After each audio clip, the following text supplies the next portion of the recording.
Šajā trauksmainajā pasaules situācijā īpaši svarīgi ir būt gataviem dažādām ārkārtas un neparedzētām situācijām, un par to Gulbenē informēja novada seniorus. Tēmas gan bija dažādas, taču vienlīdz svarīgas. Gan par ugunsdrošību, gan par 72 stundu somu. Radās tāda doma uzaicināt seniorus šeit uz daļu, lai būtu nedaudz savādāk un interesantāk arī viņiem no ikdienas vides. Tad pieskārāmies arī nedaudz šūnu apraidei. 112 aplikācijas visi uzlādēja telefonos, lai ir gatavi dažādām dzīves situācijām. Kādēļ seniori tieši svarīgi tādēļ, ka viņi ir visneaizsargātākā grupa. Labi, kam ir bērni, mazbērni, radnīri jau arī vientuļie. Un, diemžēl, šo te gadījumu dzīves praksē ir diezgan daudz tādu negatīvu, ko varētu minēt, kad viņi ir vieni un nezinu ko un kā. Seniori daudz vēl ir pietiekami spēcīgi, lai viņi tiktu ar sevi galā, un ja viņi zina vēl ko darīt, tad tas ir liels atvieglojums. Pats galvenais jau ir galvā, kad iepriekš jau izdomāt, ko un kādā situācijā es darīšu, un kas man ir vajadzīgs, lai es to izdarītu.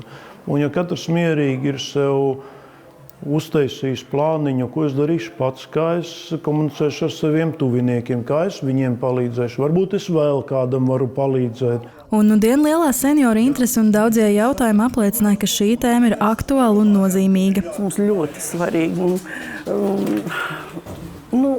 Mēs gan varbūt arī atsvaidzinām zināšanas. Ir jau lietas, ko mēs paši saprotam un zinām, bet tagad tomēr laikmets ir attīstījies un vairāk, un tās tehnoloģijas.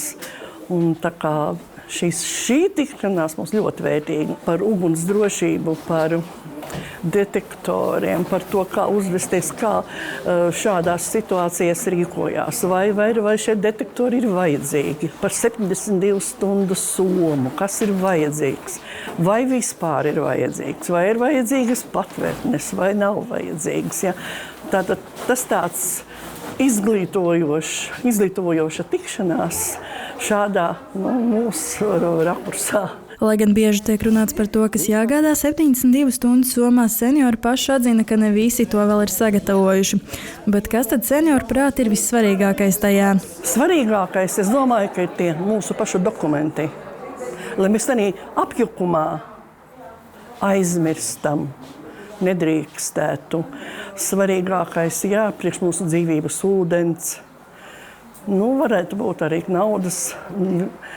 nauda kāda nepieciešama.